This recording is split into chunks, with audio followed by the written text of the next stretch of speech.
So about the postmodern age of comics, I'm reading this on Federalist.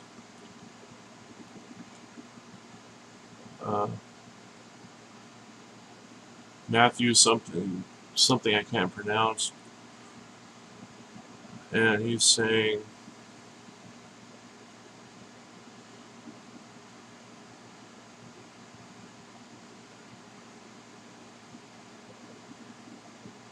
uh, how he starts with how the X-Men were supposed to be uh, are supposed to be a metaphor for race relations from the 60s and how they're struggling to keep that relevant when in the modern age there's thesis in the 60s and the 70s and 80s. They have antithesis and antithesis again in the 90s, and no synthesis in sight. So there's not going to be there's political balkanization across racial lines, he says, because of media still stoking the flames. In response,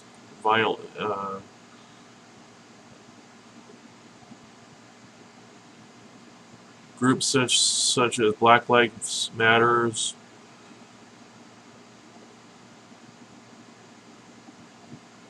gained prominence, fueled the growth of the alt-right, which itself resulted in the rise of Antifa, and the alt-left,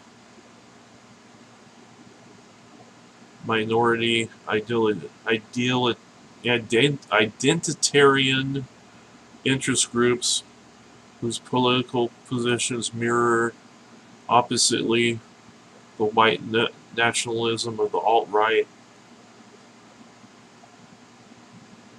And the X-Men's condemnation of xenophobia that calls for coexistence have to find a renewed relevance.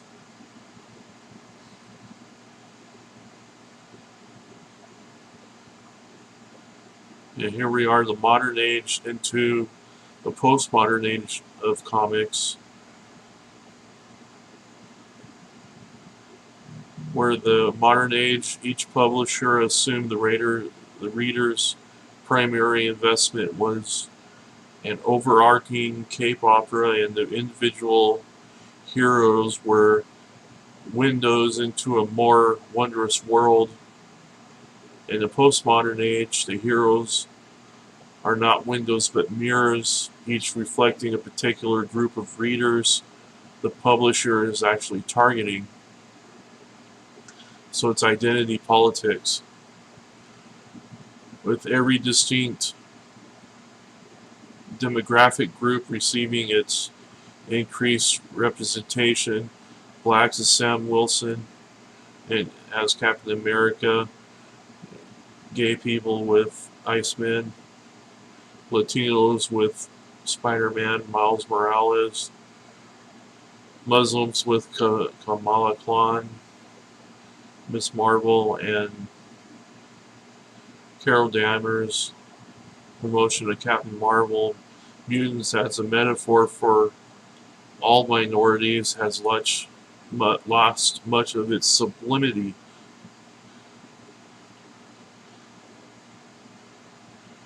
Focus on each person as an individual, not a category. Individualism must be the remedy for healing racial divisions and the most effective means of working toward, even though never perfectly achieving, the ideal post-racial society. Xavier's dream is like Martin Luther King's dream, radically individualist, to judge a person not on his skin color or chromosomes, but his character. Necessarily puts emphasis not on demographics, but the individuals.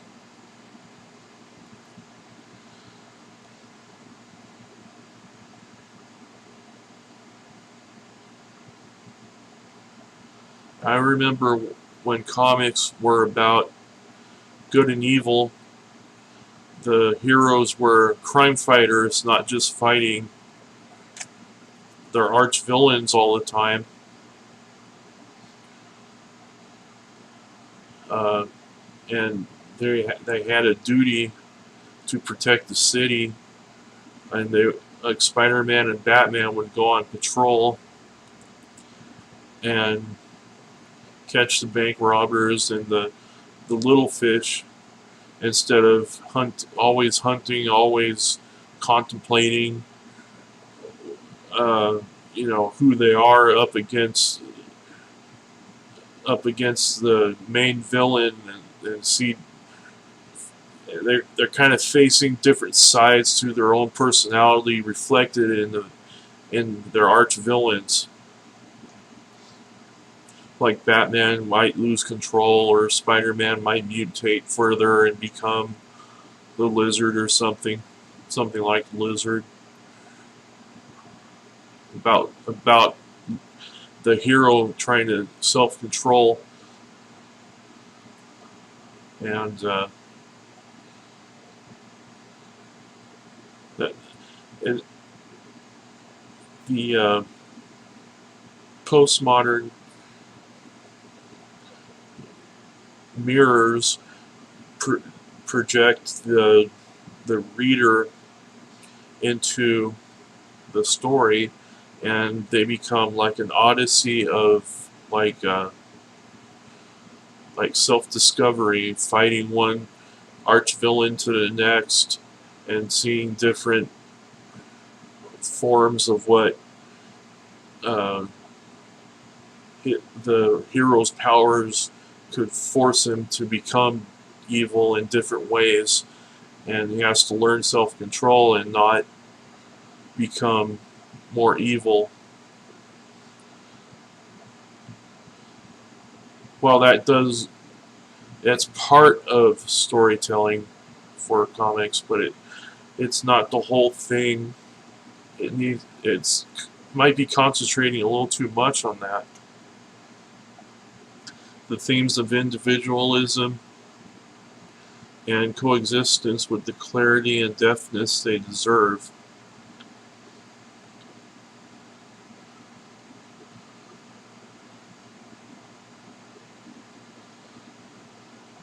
And this article here, living in a postmodern age, most of what they're doing is they have the classic interpretation of the heroes in the movies now, or at least in DC it's more of a post-crisis classic interpretation, but they have that interpretation in the movies to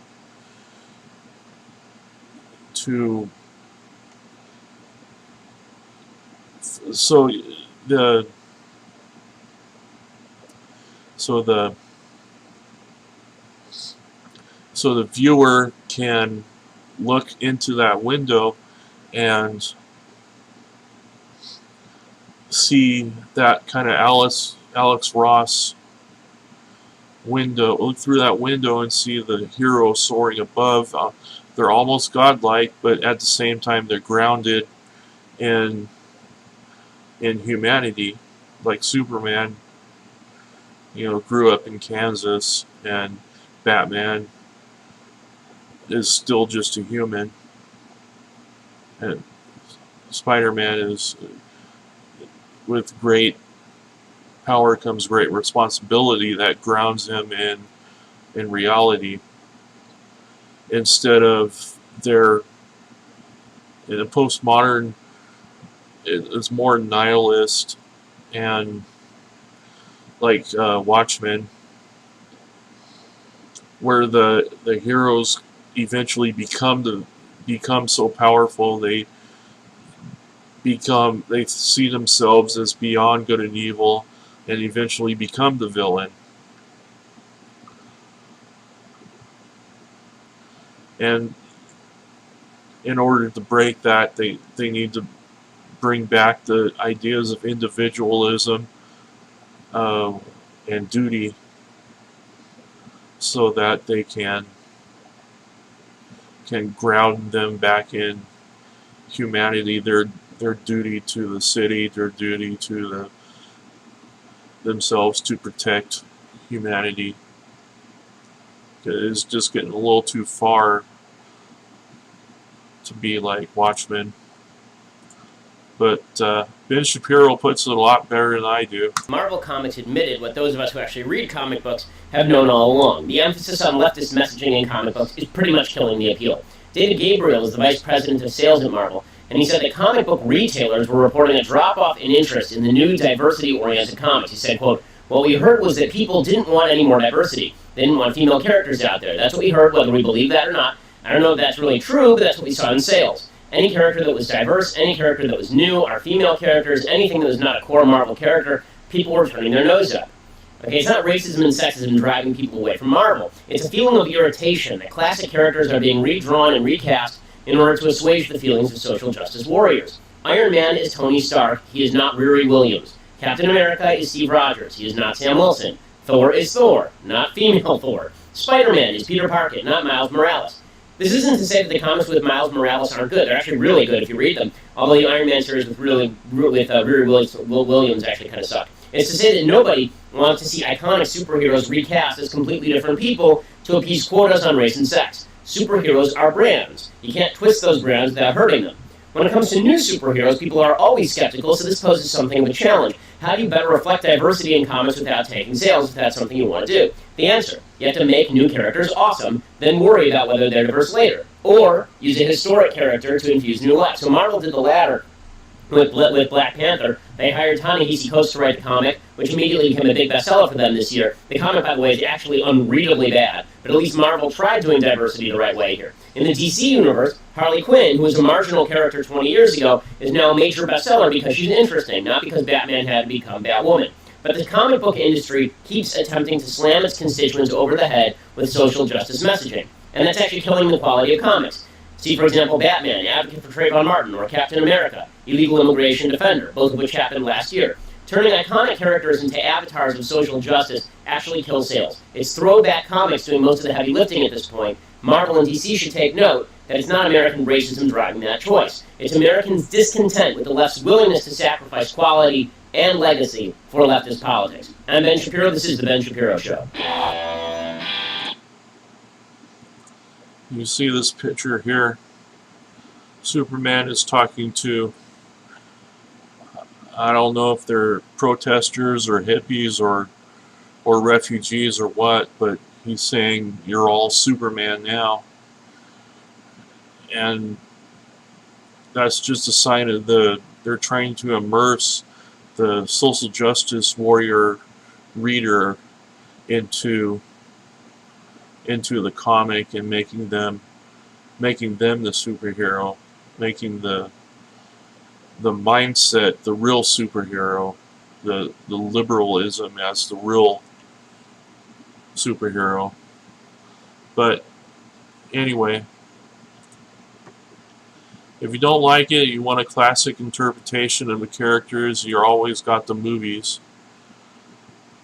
Even though a lot of people hate what they've done to Superman and Batman, but I find it okay. It's watchable.